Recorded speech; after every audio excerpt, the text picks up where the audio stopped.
여기는 히스처치의 선교 방송실입니다. 히스처치는 성령님이 주도하시는 사역을 통해 로스앤젤레스에서 땅끝까지 예수님을 증거함으로 주님의 다시 오심을 준비하는 예배와 말씀의 공동체입니다. 많은 은혜를 받으시기 바랍니다.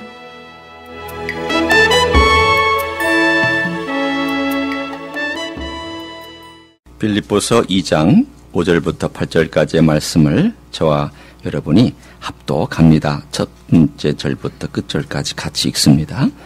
시작. 너희 안에 이 마음을 품으라. 곧 그리스도 예수의 마음이니 그는 근본 하나님의 본체시나 하나님과 동등됨을 취할 것으로 여기지 아니하시고 오히려 자기를 비워 종의 형체를 가지사 사람들과 같이 되셨고 사람의 모양으로 나타나사 자기를 낮추시고 죽기까지 복종하셨으니 곧 십자가에 죽으심이라. 아멘.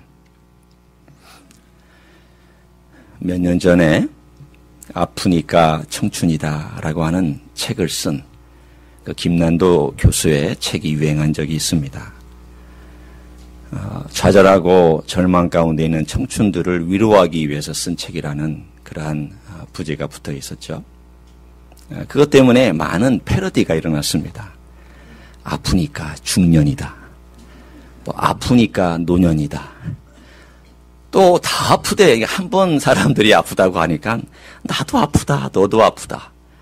그래서 이 아픈 것들이 다 상처받았다는 것들이 유행한 적이 있었고 동시에 또 이 아프다는 것이 유행을 하니까 힐링이라는 것이 유행을 했습니다. 여러분도 아마 몇 년 전에 한국의 모든 말들마다 프로그램마다 힐링이란 말이 들어갔어만 했던 적이 있습니다.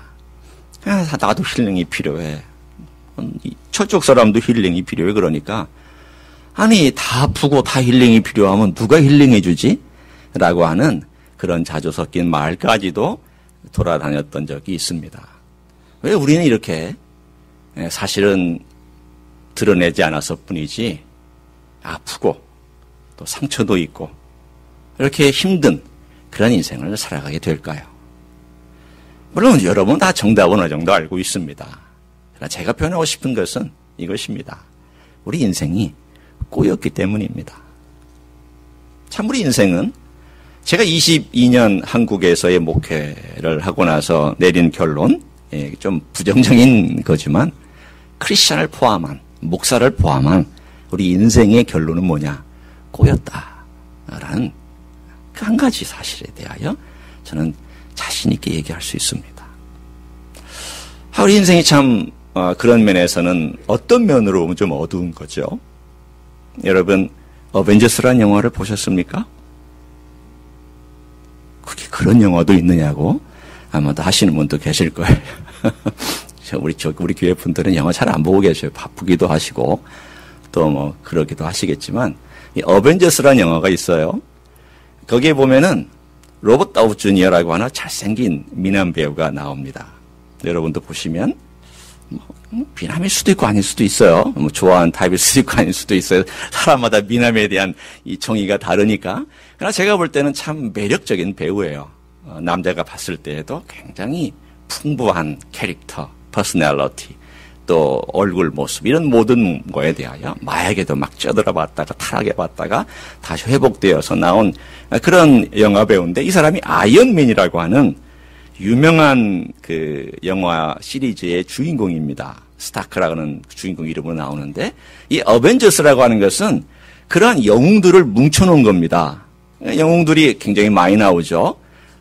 캡틴 아메리카 나오고 또 이 스타크라는 이 아이언맨으로 등장하는 이 사람도 나옵니다.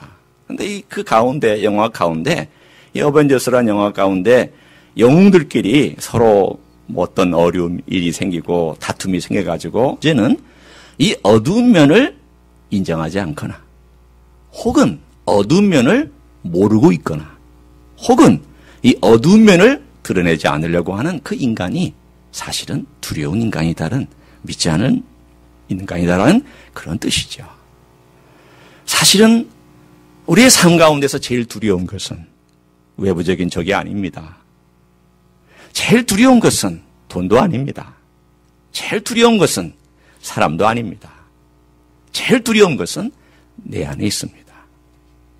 저는 제 안에 괴물이 있는 줄을 몰랐고 그 두려운 괴물이 밖에 있는 것이 아니라 제 안에 있었다는 사실을 오랫동안 몰랐었습니다.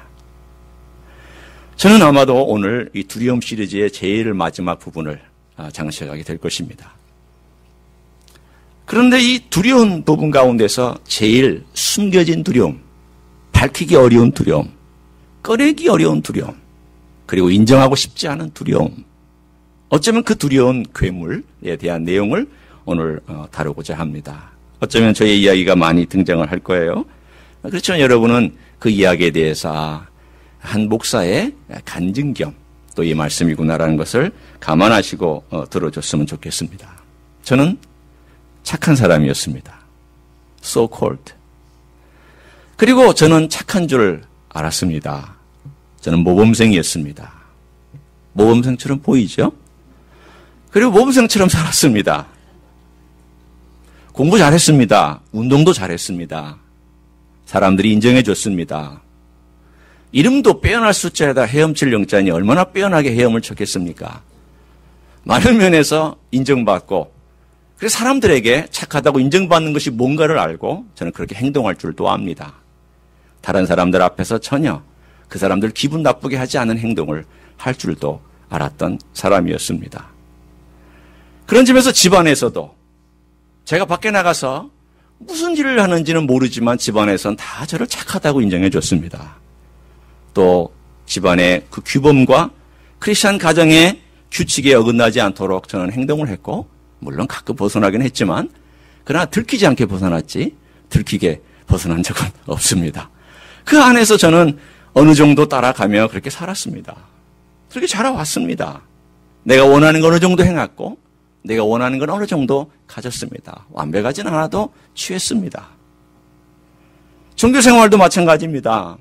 저희 어렸을 때부터 자라오면서 대학생이 되고 심지어는 신학대학 갔을 그때까지도 제 종교 생활, 기독교 생활은 하나님을 위해 내가 무언가를 한다라고 하는데 집중되어 있었습니다. 나는 하나님의 영광을 위해 살 거야. 나는 하나님 나라의 일꾼으로 하나님께 영광을 돌리며 살 거야. 나는 위대한 일을 할 거야. 나는 하나님의 종으로 살 거야. 이러한 하나님을 위해 사는 쪽으로 내 모든 종교의 생활에 집중되어 있었습니다. 그렇기 때문에 제가 혹시라도 넘어지거나 문제가 생기면 제 스스로 생각할 때 이것은 인간이 약해서 하는 것이다. 인간이 약해서 넘어질 수도 있는 것이고 인간이 약하기 때문에 실수도 범할 수 있는 것이다라고 저는 생각을 했습니다. 제가 기도하는 것도 제가 약하기 때문에 도움이 필요해서 기도하는 것이라고 생각했습니다. 내가 하나님을 찾을 때에도 내 필요가 주님 외에는 채워지지 않으니까 그 채워주시는 주님을 바라보면서 주님께 갔습니다. 물론 이게 잘못됐다는 거 아닙니다. 그러나 거기에 제가 집중되어 있었습니다.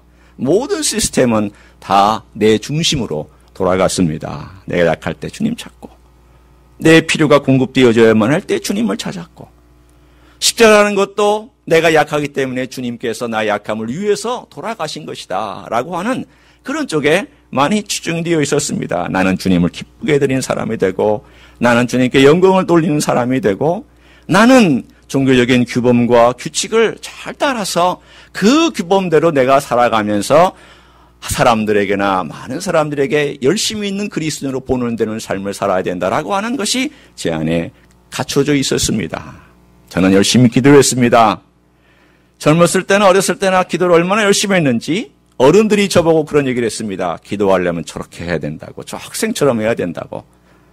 제가 고등학교 때 얼마나 기도를 뜨겁게 열심히 했는지 권사님이 다른 집사님 보고 너도 좀 본받으라고.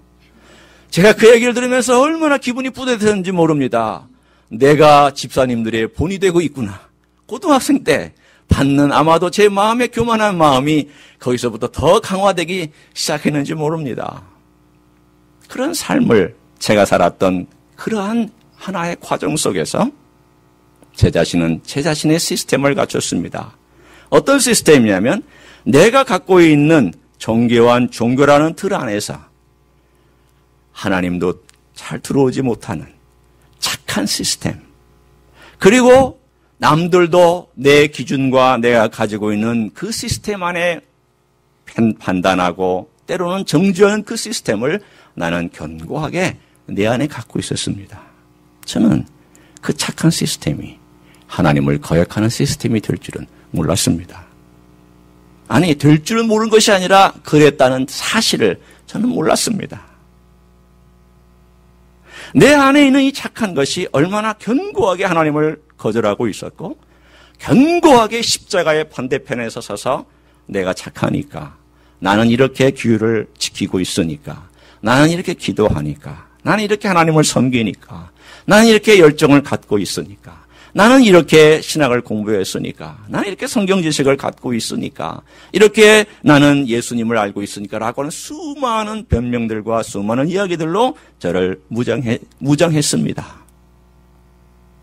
그런데 오늘 저는 그것이 결론부터 말씀드리면 지극히 큰 교만이었다는 것과 그것이 얼마나 내 안에서 내 중심적인 사고방식을 가지고 있었고 십자가에 반대가 되는 저 대척점 끝에서 십자가를 무시하고 예수 그리스도를 멸시하는 행동을 했는지 나중에 돼서야 깨달았습니다. 저는 오늘 먼저 저와는 다른 완전히 반대편에서 사셨던, 그리고 그런 길을 걸어가셨던 한 분을 먼저 소개해드리고 싶습니다. 그분은 바로 오늘 우리가 읽었던 빌립보서 2장 5절부터 8절까지 나와 있는 예수 그리스도의 생애입니다.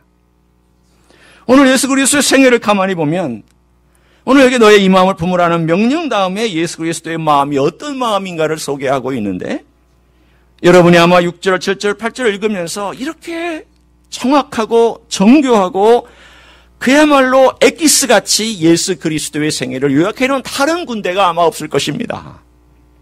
너무나도 정교합니다. 이 말은 이런 뜻입니다. 제가 먼저 읽고 간단하게 설명하면서 얘기하겠습니다. 큰 근본 하나님의 본체시나 하나님과 동등됨을 취할 것으로 여기지 아니하시고, 이 말은 이런 표현이죠. 그는 하나님하고 똑같은 하나님의 위치에 계셨던 삼위일체 하나님의 제2위이신 아들 하나님이셨습니다. 그런데 이분이 하나님과 동등된 위치에서 모든 특권을 다 자기가 누릴 것을 포기하셨다라는 뜻입니다. 이 말을 바꿔 얘기하면 이런 뜻입니다. 하나님이시기 때문에 하나님으로서 누릴 수 있는 모든 영광의 시스템을 그분은 포기하고 깨트리고 다른 시스템 안으로 들어가셨다는 겁니다. 여러분, 내 시스템 깨기 쉽지 않습니다. 여러분 가만히 보세요. 여러분이 이제까지 살아왔던 그 삶의 패턴과 시스템과 패러다임을 깨기 쉬웠던가? 쉽지 않습니다.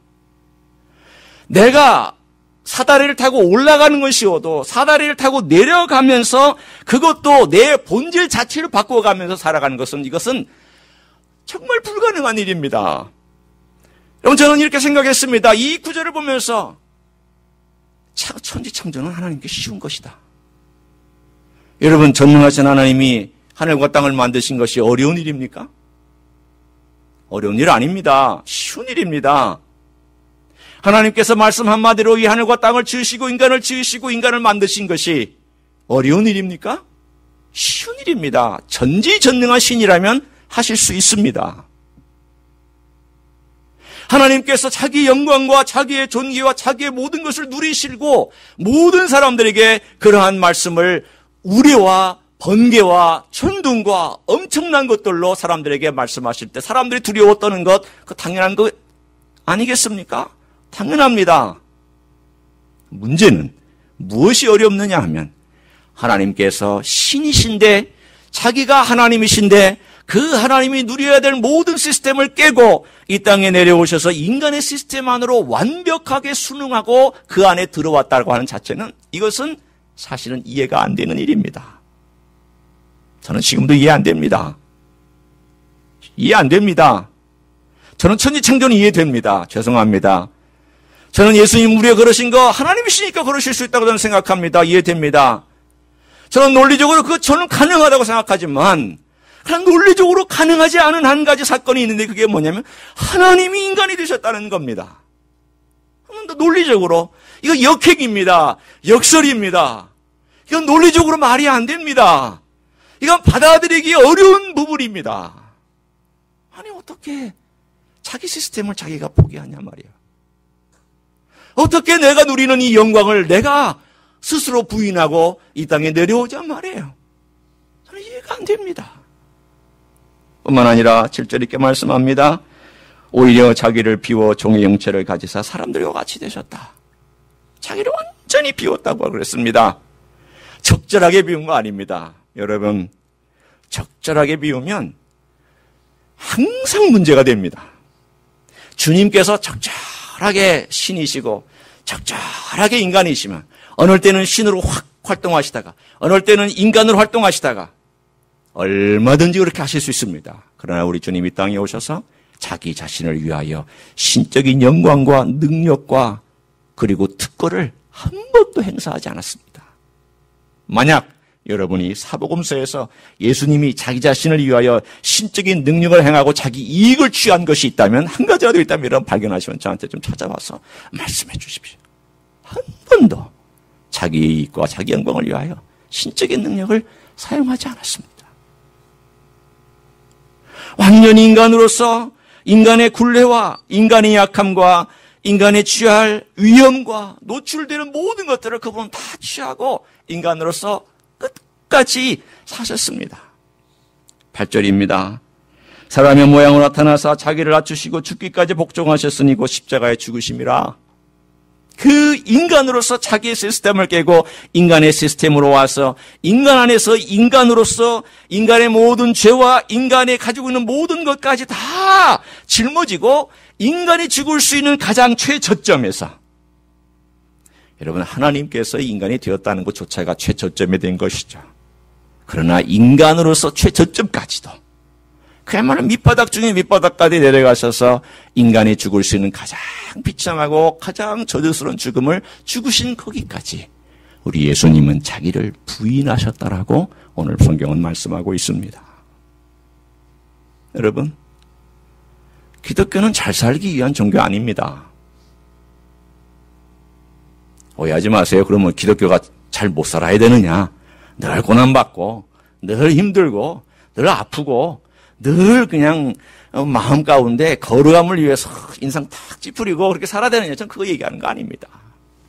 기독교는 출발이 잘 죽어야 됩니다. 예수님이 죽기 위해서 오셨어요. 만약 예수님이 잘 살기 위해서 이 땅에 오셨다라면 오시지 않아도 됩니다. 뭐라고 하나님의 시스템을 깨고 이 땅에 와서 인간의 시스템 안으로 들어왔습니까? 뭐라고 부인하면서 왔습니까? 거기 계시면 되지. 거기 누리시면 되지. 거기 즐기시면 되지. 까짓것 인간들이 말 안 들으면 싹 쓸어버리고 새로 만들면 되시지. 까짓것 이 우주가 마음에 안 들면 다 없애버리시고 새로 만들면 되지. 아이들처럼 레고로 다 쌓았다가 마음에 안 들면 확 던져버리고 다 뜯어버리고 에이 마음에 안 든다고 하면 되지. 뭘라고 그 레고라고 하는 시스템 안에 들어와서 그 만들어놓은 엉망진창이 그늘 레고의 시스템 안에 들어와서 레고 같은 인간이 되어서 그렇게 힘들게 걸어다니고 그렇게 어려운 한계 가운데서 레고 같은 인생과 레고 같은 인생으로 그분이 거기서 사셔야만 됐냐 말이에요. 여러분 같으면 레고 같은 세상에 들어가서 레고의 인간이 되고 레고가 하는 그 안에 들어가 레고처럼 살고 싶은 마음이 있겠습니까? 상상이니까 그냥 여러분 만들고 말지요. 주님은 상상한 분이 아닙니다. 그래 상상하자. 그래 이건 좋은 것이다. 그런 분이 아닙니다. 그분은 상상한 데서 머물지 않냐고 실제 100% 인간이 되어서 이 땅에 오셔서 자기를 부인하고 자기 시스템을 깼다는 자기 부인에 죽기 위해서 온 종교가 기독교입니다. 여러분, 죽지 아니하면 살지 못합니다. 죽지 아니하면 기독교 진리 모릅니다. 잘 살라고만 하면 기독교 모르는 것입니다. 여기 오시면 안 됩니다. 불교로 가셔야 됩니다. 다른 데 가셔야 됩니다. 잘 살기 온 게 아니라 잘 죽으셔야 됩니다. 먼저 내가 죽어야 됩니다. 죽는 것이 무엇일까요? 사랑하는 성도 여러분, 죽는 것이라고 하는 것은요, 그게 기독교의 본질인데 나에 대해 죽는 거죠. 사도 바울은 늘 얘기를 했어요. 죽는 걸 그렇게 많이 얘기하는 사도도 없어요. 죽는 거에 대해서 얘기했고요. 오늘 이 이야기도 그 죽는 것에 대한 얘기인데, 내 욕망에 대해서, 내 미움에 대해서, 내 가지고 있는 시기와 질투에 대해서, 내가 가지고 있는 인간적인 모든 욕망과 욕심에 대해서, 내가 가지고 있는 모든 잘못된 것에 대해서, 내 중심 세계관에 대해서, 제가 가지고 있던 교만에 대해서 죽는 것부터 시작해야 우리가 살 수 있습니다. 근데 여러분, 이게 쉽지가 않아요. 제가 오늘 설교 제목을 뭐라고 붙였는지 여러분 보셨어요? 쉽지 않은 길, 그러나 가야 할 길. 이게 쉽지 않아요. 가야 되겠는데, 이건 너무나도 껄끄럽고 너무나도 힘들어요. 제가 소개해드리고 싶어요. 예수님의 생애를 산상수훈의 팔복으로 소개해드립니다. 한 번만 우리 예수님이 어떤 분인가를 여러분이 좀 보고 묵상했으면 좋겠습니다. 마태복음 5장에 보면 이런 말씀이 나오죠. 보셔도 되고 들으시기만 하셔도 괜찮아요. 예수님께 산에 올라가서 자들에게 이렇게 가르치셨습니다. 제가 예수님으로 바꿔서 부릅니다. 여러분은 이 메시지가 예수님께서 십자가에서 죽으신 이후에 이루어진 사건이라는 걸 알면 이 산상순의 모든 것은 예수님의 십자가를 통과해야만이 이루어진다는 것을 아실 필요가 있습니다. 마음이 가난한 예수님은 복이 있습니다. 천국이 예수님의 것입니다. 슬퍼하는 예수님은 복이 있습니다. 예수님은 위로를 받았습니다. 온유한 예수님은 복이 있습니다. 온 땅과 우주를 기업으로 받았습니다. 의에 줄이고 목마른 예수님은 복이 있습니다. 예수님은 풍요 가운데 계십니다. 긍휼히 여기는 예수님은 복이 있습니다. 예수님은 아버지께 긍휼함을 입었습니다. 마음이 정결한 예수님은 복이 있습니다. 하나님을 늘 보고 계셨습니다. 화평케 하는 예수님은 복이 있습니다. 하나님의 아들이라 불리우셨습니다. 을을 위하여 핍박받던 예수님은 복이 있습니다. 천국이 예수님의 것입니다. 오늘 나와 있는 모든 이 팔복의 중심은 예수 그리스도의 죽으심과 고난과 아픔과 애통함과 가난함과 슬픔과 역경과 그리고 핍박받음과 죽으심에 집중되어 있습니다. 이 사람이 복이 있다라는 거예요. 그러니 이 십자가와 이 자기 부인을 통과하지 아니한 채로 내가 누린다라고 하는 것은 이건 기독교 아니거든요. 보세요. 산상수훈을 한번 또 볼까요? 제가 여러 군데를 한번 임으로 뽑아서 봤어요. 어디를 봤냐면 나는 너에게 이르노니 형제에게 노하는 자마다 심판을 받게 된다. 우리 주님, 주님은 욕하시지 않으셨구나. 십자가에서조차도 주님은 욕하시지 않으셨구나. 또 눈은 눈으로 이는 이로 갚으라는 것을 너희가 들었으나 원수를 사랑하라. 주님은 나 같은 원수를 사랑하셨구나. 내가 얼마나 고집불떠이고 내가 얼마나 교만하고 내가 얼마나 착하다라고 하는 미병하에 주님의 십자가를 강하게 거부하고 있는 인생인데 주님이 나 같은 원수를 사랑하셨구나. 또 나옵니다. 주님은 외식할 때 너희들 바깥에서 그렇게 드러내면서 하지 마라. 자기 자신을 드러내지 않으셨습니다. 주님 그러셨습니다. 오늘 산상순위는 모든 내용들을 다 내놓고 보면은 다 예수님의 자기 부인하고 직결되어 있습니다.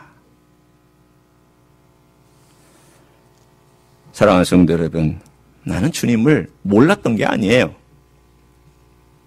제가 고백할 수 있는 한 가지가 있습니다. 잘 들어보세요. 저는요, 착하게 살고 규범대로 살고 기독교의 규범대로 살면서 주님을 멸시한 것입니다. 저는 이게 악인 줄을 몰랐습니다. 저는 악한 사람인 줄 몰랐어요.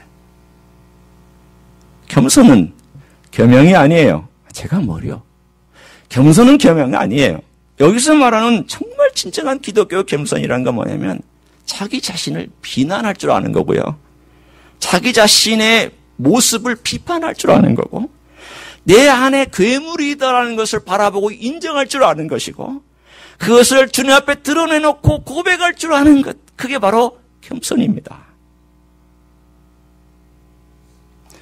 오늘 주님께서 보여주신 것이 그거예요. 주님 안에는 괴물이 없었어요. 그럼에도 불구하고 하나님이 심한 자기의 시스템을 깨고 인간 안에 오셔서 자기를 부인하셨어요. 왜요?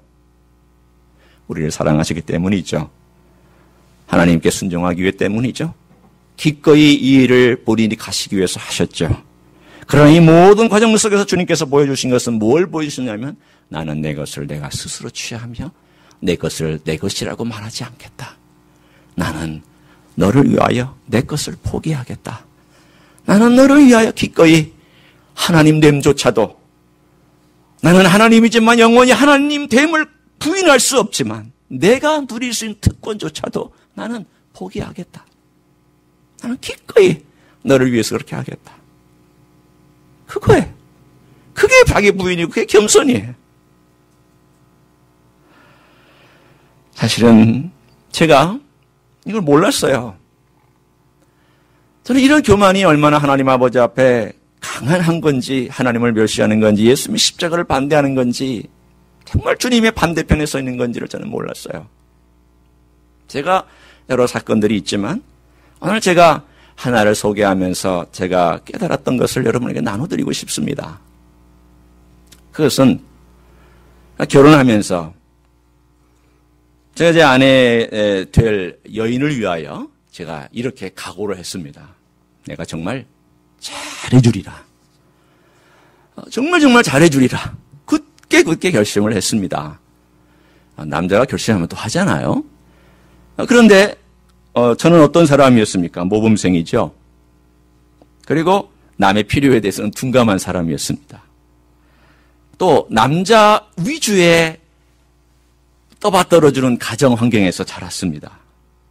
또 노력해서 인정받습니다. 착하다고 칭찬받습니다. 이런 사위 조심하세요. 1등 사위감 아니에요. 아주 힘든 사위감이에요. 사실 제 자신이 힘든 남편이고 힘든 사위감이었던 거예요. 몰랐죠. 열심히 노력했습니다. 열심히 했었습니다. 좋은 아빠 되려고 했었습니다. 좋은 남편 되려고 했었습니다.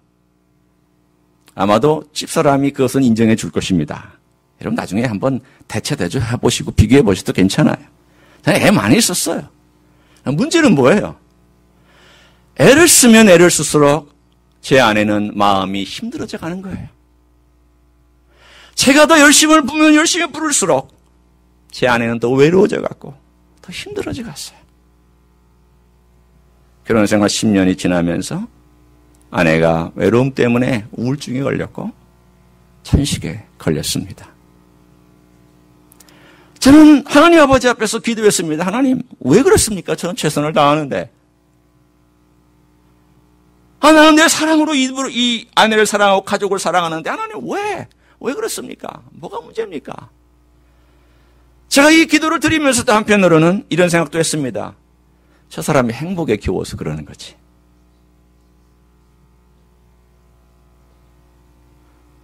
저 사람이 뭘 몰라서 그러는 거지. 내가 최선을 다하는데 그 최선과 내 진심을 모르는 저 사람이 바보지. 저는 그렇게 생각을 했습니다.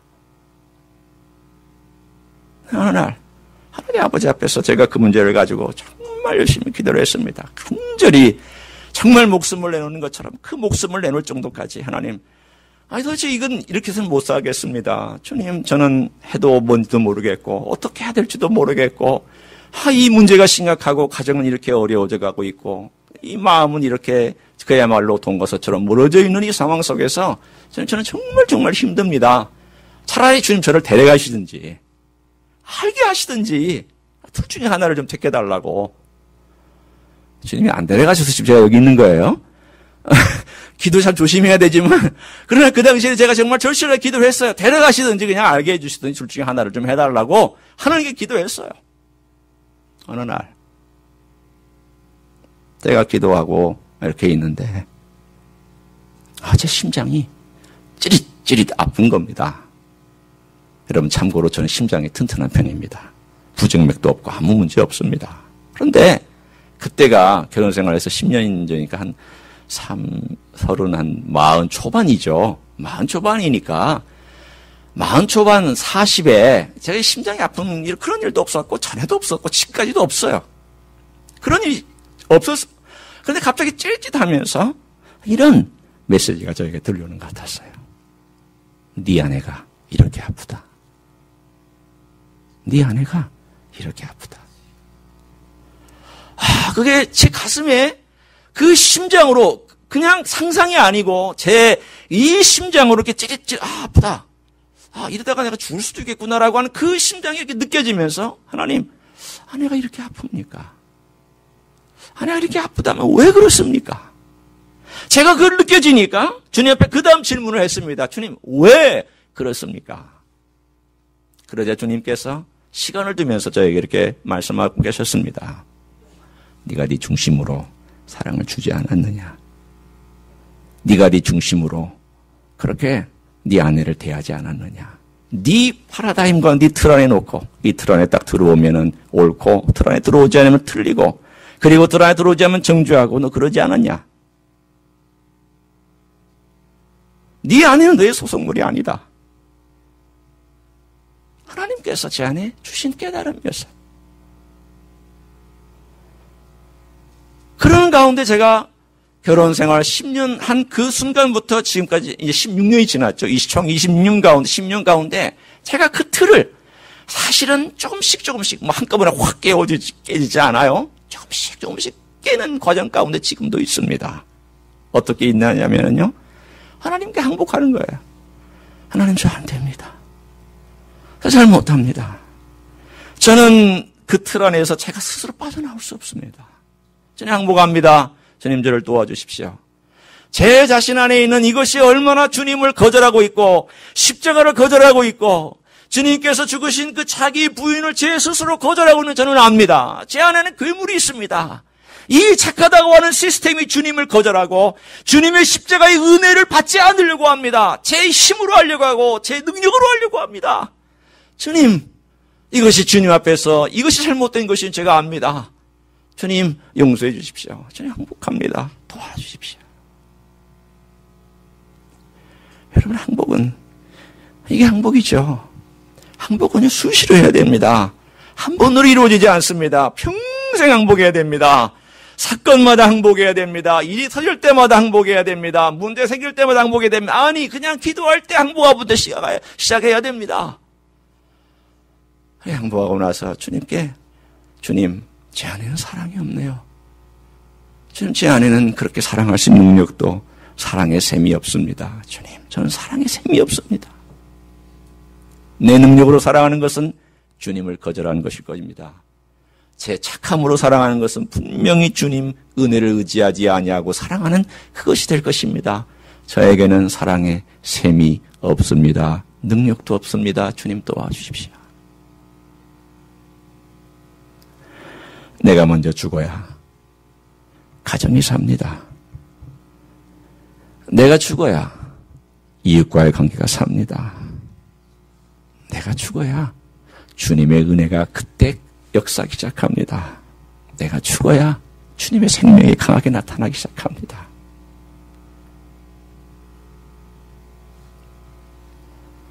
주님께서 이것을 저에게 알려주셔서 제가 깨달았고 살아가는 것이 이게 기독교구나. 이게 기독교의 진리고 이게 진수구나. 기독교란 행함도 아니요, 규범도 아니요, 착함도 아니요, 똑똑함도 아니요, 성경 말씀 많이 하는 것도 아니요, 기도에 열심을 내는 것도 아니요, 진리에 투철한 것도 아니요, 의를 위해서 막 열심히 막 열정을 갖는 것도 아니구나. 그냥 다 부차적인 거구나. 중요한 것은 내가 주님의 십자가 앞에서 항복하는 것이구나. 죽는 것이구나. 내가 죽으니까 사는 것이구나. 우리의 생애 가운데요. 죄송합니다. 죽지 않은 영역은 절대 은혜 못 받습니다.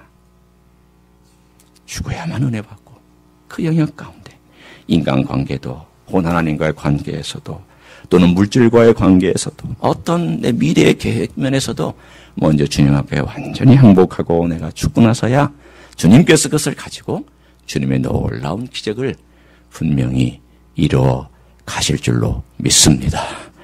항복하시는 여러분 되시기를 주님의 이름으로 축원합니다. 기도하시겠습니다.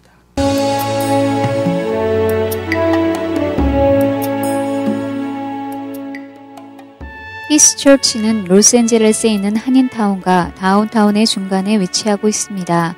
주일 아침 예배는 11시, 수요 예배는 저녁 7시 30분, 새벽 기도회는 매일 아침 5시 30분에 드려집니다. 오늘도 주께서 주시는 평강과 은혜 안에서 승리하시기를 주님의 이름으로 축복합니다.